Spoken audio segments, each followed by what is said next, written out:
Hello, everybody. Happy Monday. Welcome to Roundtable, coming to you live from Beijing. I'm He Yang, joined by Lai Ming and Tony Reed. Good as always to have you join us. We have some fascinating topics for discussion today and every day.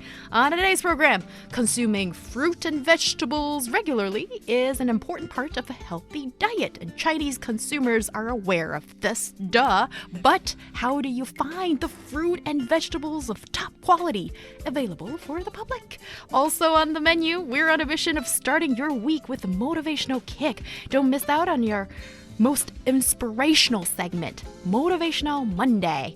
You can find us on Apple Podcast at Roundtable China. Subscribe, rate, and review us if you like us. Tell a friend about us or give us a 5-star review. It will help other folks to find the show.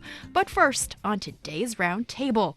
With more disposable income in the pocket and wider availability, folks in China are venturing out to a broader variety of fruit and vegetables than in previous generations. And quality matters. A recent article pointed out a glaring mismatch in the fruit market. On the one hand, more shoppers demand higher quality of fruit that are juicy and tasty. And here, underscore, they don't mind paying a bit more for it. On the other hand, fruit farmers who would like to capture this market fail to do so. Interesting. Well, before we get into the nitty-gritty of the mismatch, let's set the table a bit. For this discussion to happen, there's the assumption that possibly household budget has gone up a little bit? Yeah, this is seen across the board. According to a Xinhua report this April, through poverty alleviation, the per capita disposable income of the rural poor increased from 6,079 yuan, or about $928 in 2013, to 12,588 yuan in 2020, up by 11.6% per annum on average. So an increased income means people have a little bit more money in their pockets. This is even more conspicuous in big cities.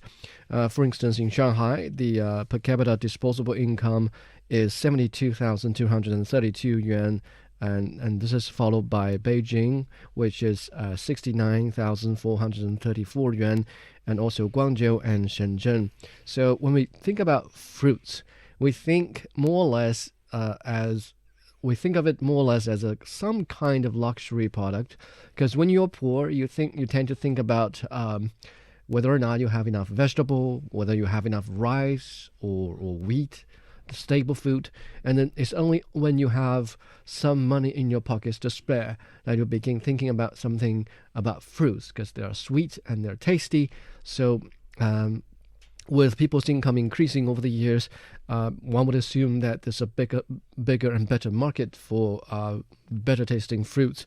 And according to a 2020 report by CHYXX.com, which is an online platform that provides industrial information in China, public data show that the Chinese fruit market was 2.5 trillion yuan in 2018, accounting for 2.72% of the national GDP. But this is about to change. Some estimation put the size of the market for fruit industry in this country at about 2.75 trillion yuan by 2025. So figures and common sense indicate that, yes, there appears to be a growing market for better and sweeter fruits here in this country. Very interesting, Lai Ming, and I just love the way that you put all those numbers into the pot and cook out a feast that I understand what it's about. Yeah, Tony, you're from the States, sunny California. When we proposed this topic of, we're going to talk about the fruit market in China, you looked a little puzzled initially. Yeah, because you said something about high quality fruit. Yeah. So for me, that was a bit puzzling because it's a bit difficult to define high quality. I mean, me personally, I grew up in a very agricultural area, and so I was used to, and that was one of my favorite things to do on the weekend was to drive over to one of the near local farms and grab like some nectarines and different apples, different produce that I like to eat, and it always tasted much different than when you would go to the supermarket. And there was the farmers market where different farmers would bring all of their stuff together, and we'd go and you'd buy. And it was, of course, maybe sometimes 2 or 3 times the price is what you would pay Wow. inside of a the grocery store. But it just had a different taste, and I can't really detail it. Just the texture and just the aftertaste, everything was just much better. But you obviously have to pay for it.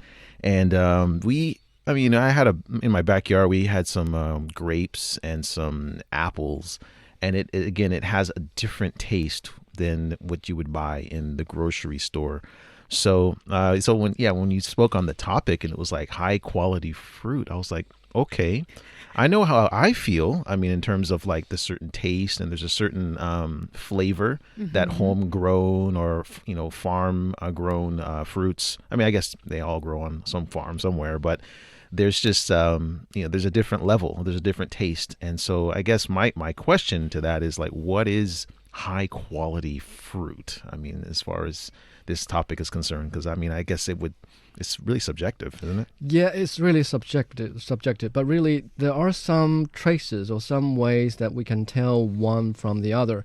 I think most fruits you get from supermarkets, they are sort of tailor-made or modified to boost their yield. Modified, I wouldn't say genetically modified, maybe some hybrid technology, that sort of breeding technologies. I mean, their purpose is to increase their yield and to prevent, perhaps pest issues and diseases. Right. So, these are mass produced. So when they're grown and cultivated, their goal was not necessarily to taste as good as possible.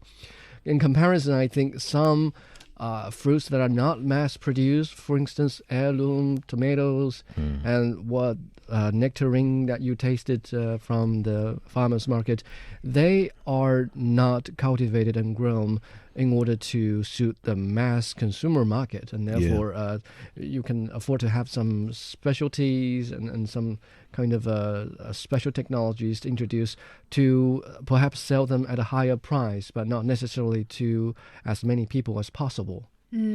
Yeah, I was doing a little bit of digging in agriculture, and I stumbled across some scientific articles, and apparently it's not easy being a farmer. And I just the word quality here, and I guess there's a couple of factors in terms of like what entails quality, and there's the harvest or pre-harvest, and then there's the harvest factors. And I guess there's just so many things to factor in.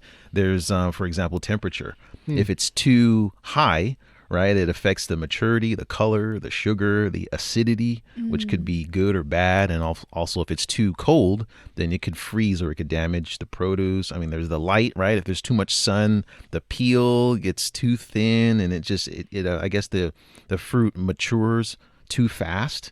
And if it rains too much, obviously it causes cracks in the grapes and the dates and different kinds of produce, and it reduces the appearance and the sweetness. And these are things I didn't know. I was just like, wow, I thought all these things were really good for fruits and vegetables, but apparently too much wind causes brushing and scratching on the fruit, so it damages them that way. And humidity, which is really important for more of your tropical fruits like pineapples and bananas. But if you have too much of that, it could also cause too much acidity in your produce as well. And it's just, I mean, I'm just reading this article and I'm just like, geez, there's so much stuff: nitrogen, phosphorus, potassium. If you have too much calcium, your fruit can be too hard. And if you don't have enough phosphorus, then it could, vary the size of the produce. So it's just like there's like a delicate balance that's necessary for all of these things. And so I feel like there are fruits and vegetables that can only be grown in certain environments. Yeah. And if you grow them in different places, or you try to, if it's grown in the wrong environment, you could have a yield, but it just won't be that good. And I think that could be a big reason why a lot of people might be complaining a little bit about high quality or not tasting good. Maybe these produce, or maybe some of these fruits and vegetables can't really be grown in the areas that they're being grown. Yeah. Yeah, and I certainly see that if you take fruit as sort of an window, trying to understand, in a way how people's, wallets or the thickness of the wallet has changed, and also just the availability in the last 40 or so years of just the variety of fruits. That's a major eye opener when you look at it. Right. When we were young, there was no way that if you lived in Beijing and you could eat like ripened mangoes or pineapple like all around the year. So I think now the season is no longer that big of an issue for fruit and vegetables, and you can just pretty much get whatever you can think of as long as you can pay the money for it. At least, I mean, that's available. But now it seems like what people are kind of complaining about is how can you get more flavorful and tasty fruit? And there's why is there the look, Tony? Well, you mentioned earlier about how now it's fruit is available year round, which is a really nice convenience. I'm an apple lover. I love eating apples every single day. But like most fruits in the world, they have a season that they're supposed to produce and seasons that they're not.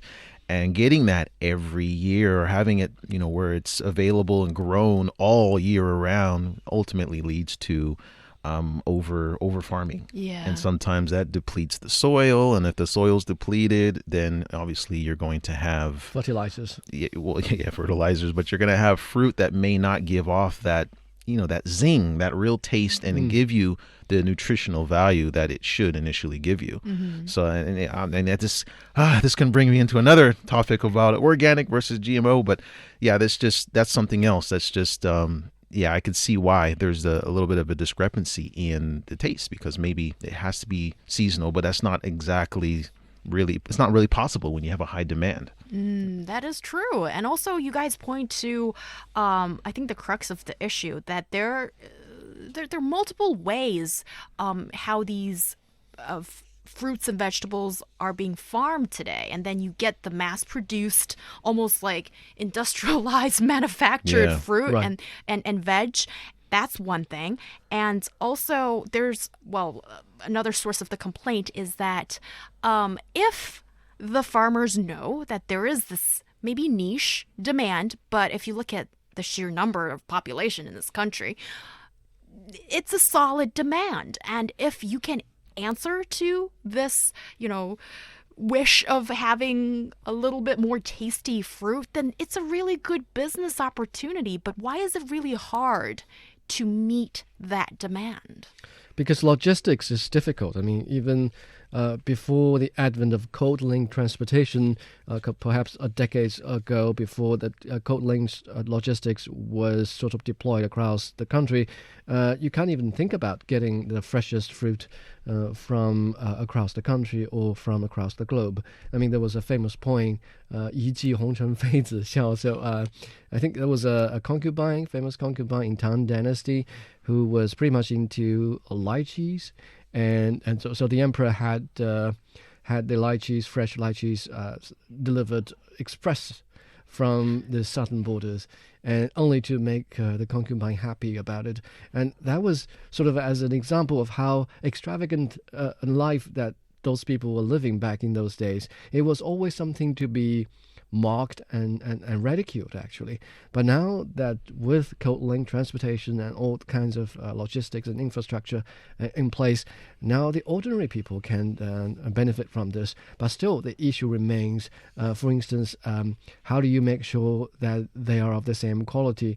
I think Tony mentioned a lot about what goes into agriculture to make sure that people that are into the business make money. And then there's also the process of transportation. When it comes to fruits, you want them to stay fresh. That's a whole new animal right there. Yeah, and you have damage in the transportation process. Many times you get an apple, you see some dent or scratch on it, and you feel like, maybe is this bad? Should I try it? Should I cut it open and see whether there's a worm growing out of it? I would say people don't even go that far. They see the dent and they're just like, oh, I'm not picking that one. They just move on to the next fruit. Yeah. So that's so it's a very costly business for those who make a living out of this. So a way to sort of to fulfill that thirst for really nice fruit is that there are some expensive supermarkets that sell super expensive fruit. Some, like for a bunch of grapes, and I think it was from a foreign country or somewhere far away from Beijing, and then it sold. I saw the price tag was like 200 yuan for just a handful bunch, and that's certainly out of my my price range. But I mean, there are. Yeah, I guess, there's the simple economics in that sense that if, there's the really, if you're willing to pay that much, Yeah. and then you can get some really good stuff. But is there any way that's like a little bit more affordable than, paying for the price of an arm and a leg for a bunch of not animals of fruit or whatnot? I don't think so. I mean, if you look at the whole process, and Liming covered a couple of them, but I think there's those post-harvest conditions, and there's the washing. That's one process, and you got to have the right water, clean water, otherwise you can contaminate the product. There's the pre-cooling. Some things need to be cooled before you ship it off, and or otherwise they will deteriorate really fast. There's also the grading. There's like grade A, the certain grades of the different fruit. That's a process. JJ, Yeah. JJJ. Yeah. So depending on the size of the cherries. Exactly. And then there's the packaging, which is also one part. And then, of course, there's the transportation, if it's coming from another country, then I would imagine it's either by ship or by plane or whatever. So, and then you have to preserve that, cold store that. And then by the time you get it, then there's the distribution, and then there's the marketing. So there's so many hands that come into play. By the time it gets to the consumer, there's a lot of, entities that are going to have a hand in that profit. Mm-hmm. So I would imagine that you're going to have to pay a lot more. That way, the actual the farmers will actually get a decent profit for their product, and then of course all the other hands that had a hand in getting it to this country. So I could see why these imports. I mean, I buy a lot of imports myself, and so I normally have to pay a lot of money for these things. But I have an idea, and I think that's because where I grew up, I could see what some of these guys have to go through to get certain produce in different places. So. It's just they say you get what you pay for. Quality isn't cheap, so sometimes depending on what it is, you just have to pay for it. Yeah. The most incredible deal that I've done was at one of the supermarkets at the financial district in downtown Beijing. I think I can't remember the exact price of it. I think I may have ended up paying 20 yuan for one orange. Oh wow! Just one orange. Was it an organic orange? It's gotta be. It better be, right, for that price. It's gotta be. Was it the orange of your dreams? It was nice. Oh, Lai Ming, it's got to be better than that. For that price, that better be a memorable experience. But did I ever go back to get more? No. Yeah. But again, some businesses do it better than others. I mean, there are brands, for instance, like Costco and Sam's Club. And Yeah, they either work on membership kind of policies. I mean, you have to pay a certain amount of money to become get in the member door. Just to get in the door, And then some other businesses, for instance, Guoduomei in Beijing, I'm sure there are other brands across the country. They do the selection for you. You don't have to buy a membership, although you can. But when you buy those fruits, which are supposed to be better than average, you end up paying more on a per kilogram basis. Right. And also a possible way to quelch that thirst for amazing fruit could be something what Tony mentioned earlier about, buying local. If there are like farmers markets nearby, but that's not a guarantee though that they'll definitely sell you like the so-called high quality fruit, the really tasty, flavorful, wonderful bunch that we've been talking about here. I think, and this is a part that some people, industry insiders, have talked about, and curious to hear what you guys have to say. That is, farmers are reluctant, some of them are, to invest in, I won't even go as far as saying R&D, research and development, but invest in, just cultivating New like breed. or like better tasting breed or yield, because that would mean more investment in terms of money, time, energy into, just not increasing the yield, but making it of better quality. And not that many farmers are willing to do that. What do you have to say about this kind of assessment? Well, again, that word quality is it's still nebulous for me because it's just really hard to define it. What is quality? Is for some people it's just a better taste, a different texture, or is it clean? Is it eco-friendly? I mean, so there's so many terms. All of those things. Yeah, and I think so. Like for me, organic is a big deal for me because I think that it's just, in terms of getting something that has a higher nutritional content. And there's been studies that have shown that if you have something that's organic, it's going to be higher on the levels of the minerals. And it's just, the process of it growing is just much cleaner. They don't use herbicides and pesticides and different, hormones and different, I guess you could say antibiotics and stuff like that. So if you factor all that in, even though if it doesn't taste as good, and back home, the organic produce doesn't look as good as some of the other stuff. It looks like it's got those little bruises and scratches, and it doesn't look really pretty, but it's something that you would probably see growing out of your backyard. And so it does have a different taste. So I think if people just kind of looked at it as, okay, yeah, it's a little bit smaller and it's not as beautiful, but I'm getting a lot more out of this fruit. And so it's, I think this could be a one way to look at it. And I think we sort of touched upon the tremendous risks involved in agricultural production. If in order for a farmer to get a new batch of fruit trees, I mean, these things, you can't just plant them and you get the fruits next year. Sometimes you have to wait a couple of years, 3 to 5 years, until you can really harvest products and sell them. As a result, I think the market rules don't always apply, or sometimes there's a delay in seeing the reaction from the market. A farmer could see, cherries are selling very well these years. How about I improve my stock and get better products so I can sell them at higher prices? But, most farmers are thinking in the same way, and as a result, in a couple of years, when they are ready to sell, all of a sudden they found the quality standard has improved. So much so that what originally was a quality product that might be able to afford a higher price a couple of years ago can only fetch more or less the same price as compared to several years ago. So it's a hugely costly and risky business to get into agriculture. I'm just wondering, like in theory these days, since we live in a digital age when it seems like the internet is supposed to sort of match those with the want, with those with the need, but it certainly hasn't.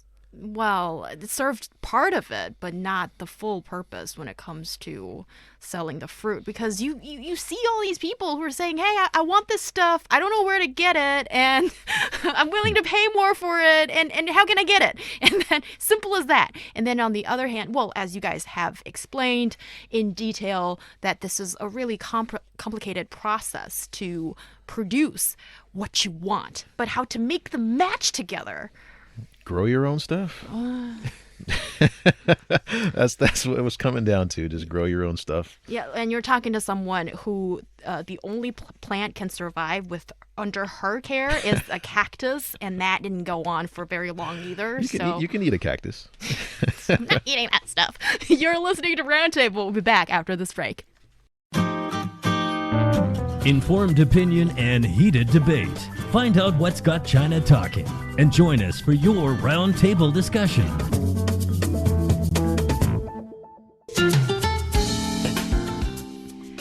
You're listening to Roundtable with myself, He Yang, joined by Lai Ming and Tony Reed. Coming up, no more ugly buildings for 2021. You should sing it. That's the most I can do. I'm completely off tune. I'm not like someone. I think Tony can sing pretty well. Why do you say that? With that voice, anything he says is a song. Yeah. Oh, you guys are killing me today. Putting him on the spot.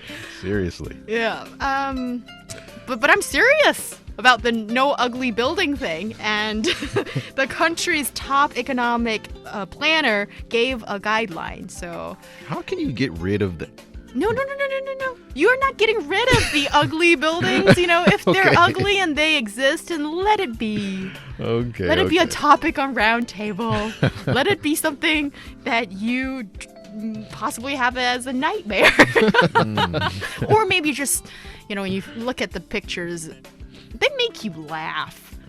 Some of them do. Some of them make you cringe a little bit. And some of you make you go, what the hell was going on in the minds of whoever designed this? And what the hell went into the minds of the people who allowed this to be built? And Maybe. what fun people were having as they built them. Yeah. So all in all, it's comic relief. No, that's not. That's not what we're trying to get at. So we'll talk about these ugly buildings. Truly ugly. And what about the future? Maybe we get nicer looking and greener buildings. Is that the way to go? Will that happen? We'll get into it. And coming your way will be Motivational Monday, our special segment. That's when we give you that adrenaline shot for the start of the week. Our podcast listeners can find us at Roundtable China on Apple Podcast. And another way to get in contact with us is to send us a voice memo or a voice question to ezfmroundtable@foxmail.com. And now Roundtable as we continue our discussion. According to the National Development and Reform Commission, China's top economic planning agency, urban structures should be functional, green, and pleasant to look at. This is the NDRC's response to the many ugly buildings scattered around in the country. I can't understand or explain why I am just so joyous in talking about this. Have you guys checked out these architectural eyesores? Well, I had a chance to take a look at some of these buildings, and first of all, Could they otherwise I be? sense doubt when you use the word buildings. first of all, I resent the word ugly, okay, because I think Aw. it's a form of art, especially some of the ones that I saw, and I thought that someone had in their minds that this was good, and I think there are some people who appreciate some of these buildings, and so yeah. Try to describe some of them to us. Okay, well, there was one where there was these two people that looked like they were Fairies? leaning in for a kiss. One was shirtless, and the one was wearing like a bra. So I'm assuming that's the lady. And it was. I thought it was cool, actually. I was like, oh wow, it's okay. It's on a mountain, and it's it looks like it could be kind of fun. But I guess it's they're holding something where people can actually walk into it, and it's like a ride, and it brings it all the way up into the sky. And that's when I started to feel a little bit uncomfortable because there's no like seat belts or anything that kind of keeps you stationary in these things. So I'm not sure how fast this thing moves, but if it's a fast kiss, then it's like people could probably fly out of those those structures or something. So I don't know. I was like a little bit, wow. I wonder what this is like. So I was a bit excited, like, this Yeah. could be a really like an adrenaline junkies, a pastime for some people who like to explore something. Only the two colossal structures were colored, much like some little kids were doing the DIY homework. You think And, so? yeah, the style was quite childish. And also, did you check out the, I would call like the pavilions that came out of their supposed hands? Right. Those Yeah. little structures that they were holding in their Yeah. hands, right? Okay, yeah. And that was very strange, to say the least, because you're expecting two hands to, High come... five. High five and a kiss. Okay, Tony, if it weren't for you saying that, I wouldn't have thought that those two were supposed to kiss. I thought they were just looking at each other, staring at each other intensely. And by the way, we're talking about architectural buildings here. Yeah. Like, You wouldn't. I mean, it's a man and a woman getting Yeah. really up close and personal. I mean, they weren't that close. they were close enough. They were decent. Yeah. Yeah. That was a kiss, definitely. And the guy was bearing the chest. Oh yeah, he was flexing his pecs, and he Yeah. was like, "Yeah, Yeah. I got it." And then the lady, you can't really find any images of the face, front. of Yeah. the lady. It's really hard to see. I mean, you can only get a side shot, and I was like looking for lipstick and makeup, and none of that was there. So I was Yeah. looking really hard. I was like, okay, Okay. that's a woman, I think. Yeah. Yeah. And by the way, this architectural marvel exists in Chongqing, and Oh. it's become kind of a local attraction. And Rightfully so. yeah, and when Lai Ming, he was being so just not cooperative, I guess, and he wouldn't like check the thing out on his computer. Maybe he's worried that what kind of targeted ads and stuff is gonna come his way. I want to safeguard my cookies. Yeah, his cookies. And so therefore, like I was like, okay, Lai Ming, you got to check this thing out on my computer then. And then, yeah, I couldn't stop myself basically. And my point here is that these buildings. This is only just one example, by the way. And then there's the other stuff that, In the shape of a crab, a giant crab. which Oh yeah, the big crab, right? which It's I by the enjoyed ocean. immensely, Lai Ming. Mm-hmm. And Lai Ming was like, what the hell is that? And, What do you do with those legs? well, you can, if it can be sort of constructed as a slide, it'd be quite cool. But I don't think that's what it was meant to No, be. it's a You'd museum. need another permit for that, and yeah, there would be safety regulations because Yeah. you don't want kids going into the water from the slides. I thought it was really cool. I mean, I don't eat crab, but I just like the size of. I mean, the way it looked, and it just had this. It looked really Like a crab. arachnid. It was just. It had Oh, those yeah. huge Yeah. arms, and it was. I think you don't eat in there. It's a museum, right? It's a crab culture museum Crab Culture Museum. Yeah. in Jiangsu province. Really Yeah. interesting. Yeah, and also there's the building, or I can't really tell whether it's a building or the three statues of like the All the Chinese it's a building. gods. yeah. It's a hotel, I think. Yeah, it's a hotel. There's three Chinese gods. Apparently, they all Yeah, have the three different. Taoist gods. Yeah, they got sentient. different symbolism, right? One of them's prosperity. The other one has. Fortune and longevity. Yeah, Yeah. that And- was interesting. And it was like in the middle of just some regular looking buildings, and then three men, I mean gods, were erected like that. And I guess they're holding like fruits or whatever. And I guess you can get a hotel room in that fruit. And I mean, that- that might have been in like the suite or something. Oh, Right. yeah, no pun intended, right there. Good one. Pretty. Yeah. So the penthouse would be, the top of the head, right? Yeah. Possibly. Yeah. I don't know. That's. Yeah. What view? But I think it's kind of cool. I mean, it's you don't see any other buildings that look quite like that. So I had some novelty points there. I wouldn't necessarily call this ugly. See, that's the thing. I was looking at these pictures and I was like, okay, it's novel. I wouldn't call it ugly. It doesn't, I don't feel like it needs a wrecking ball to go through it, or anything like that. I mean, there's a few apartment buildings that could probably use a few wrecking balls, but I think these so far are What's wrong with pretty the cool. apartment buildings? I got one in front of my building that I have to look at every day, and frankly, I despise it. It's just, first of all, it flickers all night long. Like there's the no lights? way that these many people are awake at 3 or 4 o'clock in the morning, and the lights just flicker on and off, on and off, on and off. And it's it's an aged building. It looks like it's had some better days, and possibly maybe a re-up is due. But so I'm just thinking, some of these buildings it might be nice to renovate. But so far, I mean, the crab building and the three god building and the kissers. I thought those are pretty cool. Right. Hey, okay. Tony, I'm going to put you on the spot. Oh, So when you look at these buildings and you don't think of them as ugly, is it in the same vein as when you look at a foreigner or look at foreigners and feel like they all look the same? Is it because as a foreigner you can't really distinguish one style from another? I mean, those both styles being Chinese.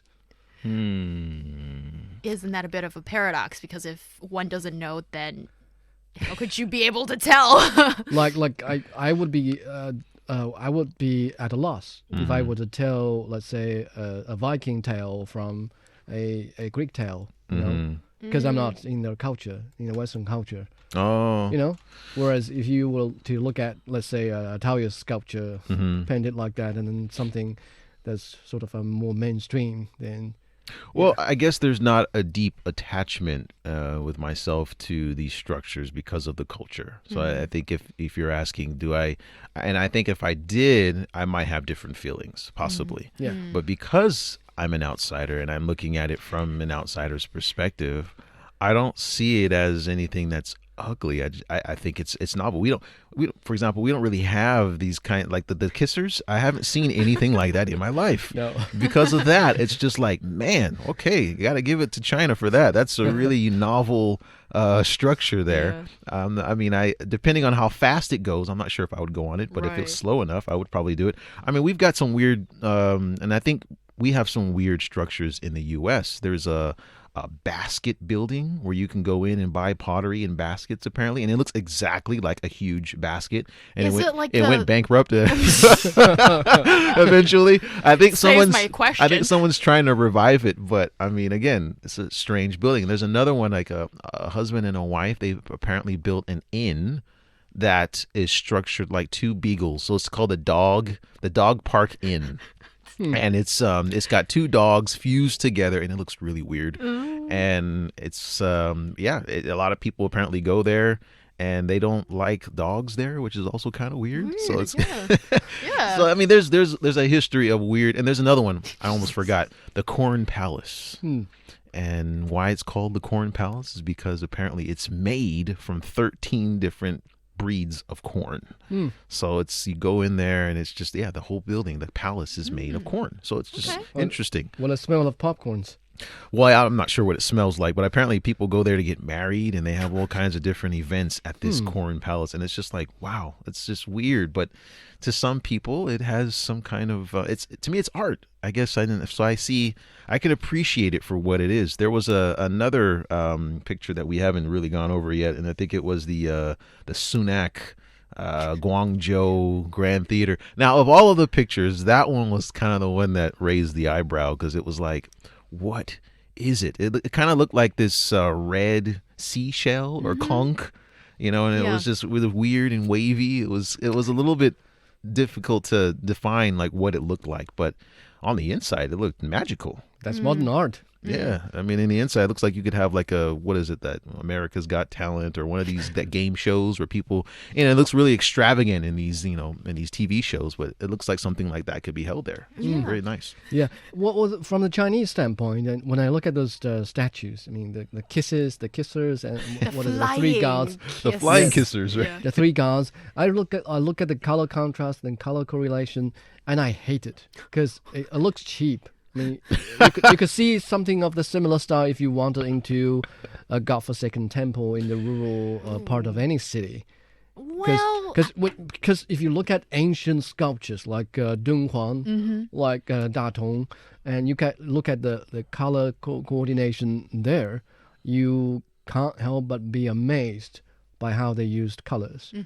But when you look at these modern inventions, if they are qualified as inventions, you feel like I said earlier, you feel like a 3-year-old child could have done that. I think that the child would have done better, actually. Oh, I mean, wow. yeah. You guys are being a bit harsh. Come on. I'm just Come being on. truthful. Like, it's so tacky.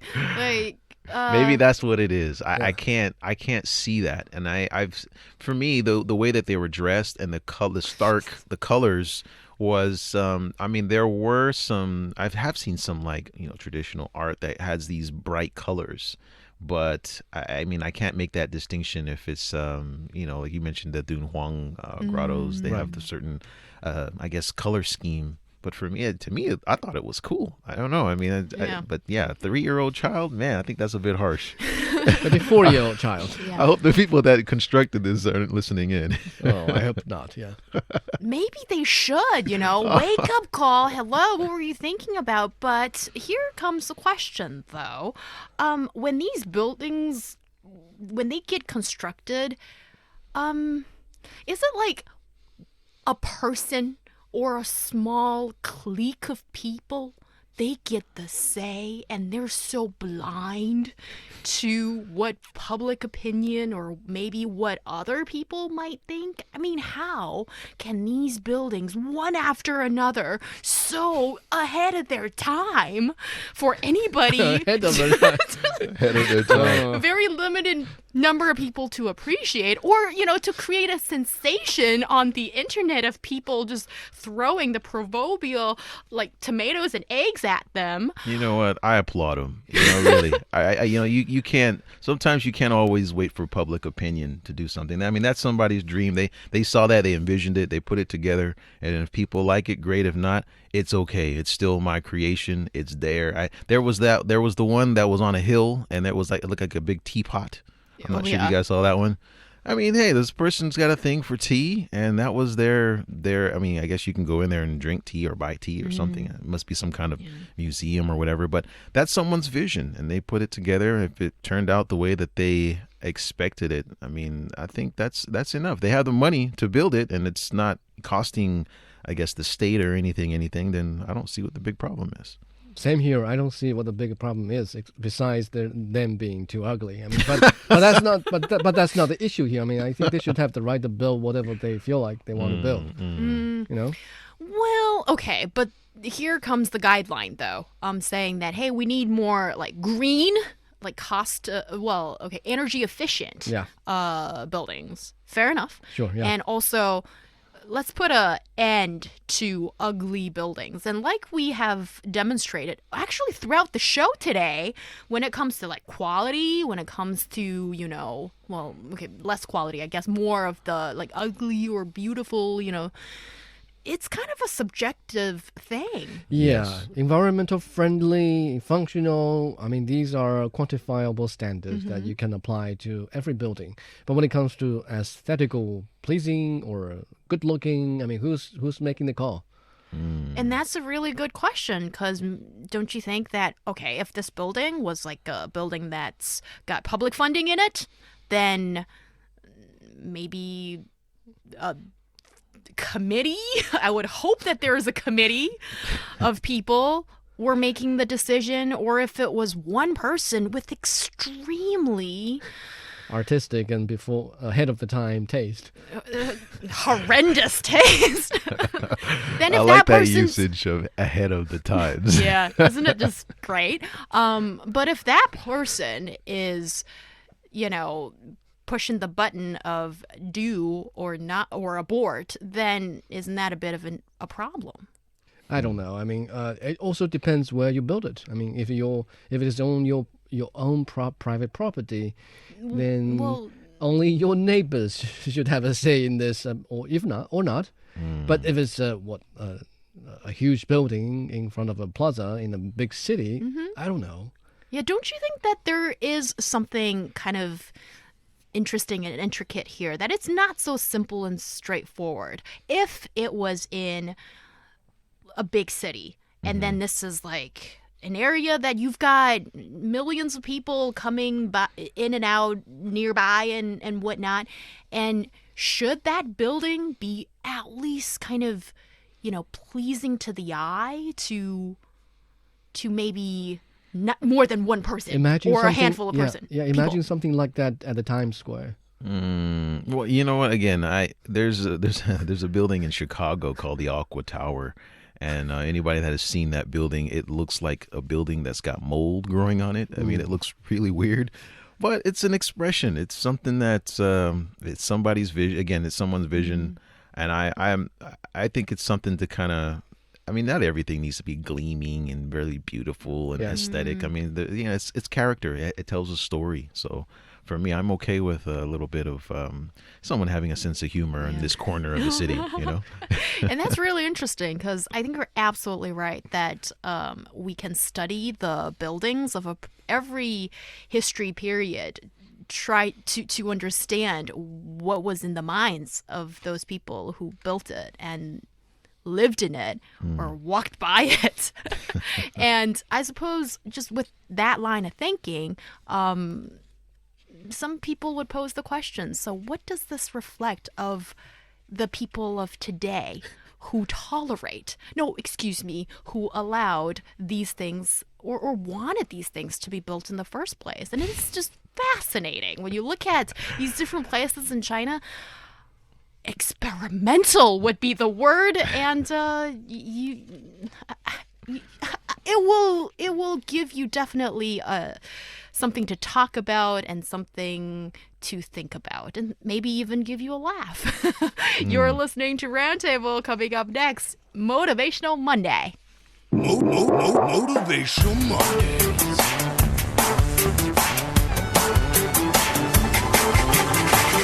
Motivational Mondays.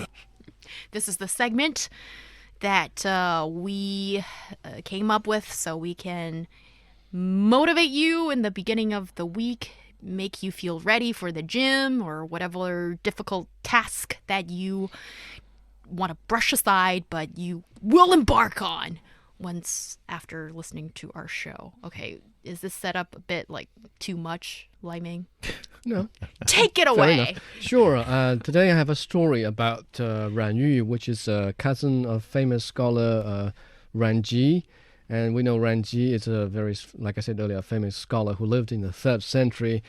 And so Ran Yu was a generous guy. He owned a fabulous carriage and was willing to lend it to anybody who asked. One day, a friend's mother died and needed a carriage for the funeral. But since death and funeral were considered some kind of taboo, the friend decided not to borrow his carriage. Upon learning about the case, Ran Yu exclaimed, "I have a carriage, but my friend wouldn't even borrow it. What's the point of owning a carriage?" So he went on and burnt the carriage. Now, this is a story from the book 世说新语, a new account of the tales of the world. It's a collection of stories about Chinese scholars, musicians, and artists during the 2nd through 4th centuries, about their virtuous conduct, brilliant speech and conversation, and good characters, and many stories out of the ordinary. Now, this story about Ran Yu was included in the chapter for virtuous conduct. I think many people might find it bizarre that Ran Yu should decide to burn his carriage just because his friend didn't borrow it. What a waste. But would we destroy our car if we find out that our friend wanted to borrow it but was afraid to ask? Of course not, Hell right? no. Yeah. But in Ran Yu's opinion, a fabulous carriage is worth nothing compared to his character of generosity and his reputation as a generous man. He was probably thinking, of course a funeral is a taboo, but if my friend thinks I would care more about the taboo than his friendship, then I must have failed as a generous man. So his decision to burn the carriage was a statement saying, no, I don't care about the carriage. I care about my friendship with this guy and also my reputation as a generous man. Wow. Wow. That's incredible. Yeah, so Public Tony... opinion is so important in China. Yeah. Right? That's where my mind goes. It's Yeah. like, man, they really care about like what other people think. Yeah, at least in this particular stage of history, I mean, people were rated according to their reputation, their virtue, their skills, their capability, their talent, and it's how they selected officials, which is why they really paid a lot of attention to reputation and also their own virtues, of course. Interesting. What Tony immediately spotted was, whoa, what a burden people would, go this far Yeah. for just to maintain their reputation. But as a modern Chinese person looking at this, I mean, I can see some virtue in it. Aside from, virtue, being a virtuous man or woman, that's something that one can pursue or decide not to carry that burden. But anyhow, I think, with that kind of line of judgment, at least maybe it will deter people from awful deeds and from doing some of the stuff that... Or prevent you from getting ahead, right? I mean, Again, I guess it's double. I think it's a double-edged sword there. Yeah. Yeah. And it depends on what situation you're looking at in front of you for you to make the judgment of what is the better one or not. And immediately, just on roundtables, like Tony and I, we have like very different views on this. Really interesting. Yeah. Thank you, Lai Ming. I don't know how motivated I am now, but I love that story. Yeah, I learned it's an interesting something as story. well. Yeah. Tony, what do you have for us?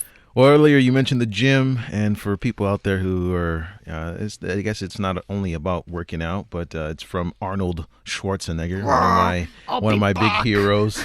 But anyway, the quote goes like this: "The pain that you hold is yours. There's not a single pain quite like it. Nobody else on God's green earth can feel this pain or have the indescribable feeling of pride you will have when you overcome it. This pain is not your curse. This pain is your privilege. Enjoy your struggle." And I take a lot of, for me, that has a lot of meaning in a lot of ways. But I just finished a really challenging program, and it's finally done. And it was a very painful experience from start to finish. But I'm so happy finally that it's done and I can move on to something else. So I just wanted to share that, yeah, it's very painful. This experience there's a lot of pain in it, but just stick to your guns. And, when it's all said and done, you'll be very happy. Great stuff. And I would like to say a happy birthday to a centenarian. That is a person who is 100 years old. Wow. And that's Mr. Xu Yuanchong. He's one of China's Translators. living greatest masters of translation. And I'll quickly share this, poem that's translated by him that every Chinese person would know. That's Jing Ye Si by Li Bai. And the English translation would be: "Abed I see a silver light. I wonder if it's frost aground. Looking up, I find the moon bright. Bowing in homesickness, I'm drowned." What I really enjoy of this man's story, Mr. Xu Yuanchong, is his confidence. He's like, "I'm the best." You don't get that so straightforward from Chinese people usually, and I love that he owns his greatness and also just devoting his lifetime to pursuing something so beautiful and of perfection. That's it for today. We'll see you next time. From the African savannah to the ancient Silk Road, we invite you to join us on the front lines to share stories that move the world. Get registered on cgtn.com and submit a video within 3 minutes giving us a self-introduction to prove your presentation skills, language ability, and news sense as a reporter, presenter, podcaster, or social media influencer. All in all, what we'd call a media challenger. Not only will you be eligible to win up to $10,000, but you'll also get a chance to receive professional multimedia training and be enlisted into the CGTN talent pool. And who knows, there's also the possibility of having your voice heard and felt worldwide. The registration has already begun. CGTN, the Media Challengers. Come and join us and make a difference.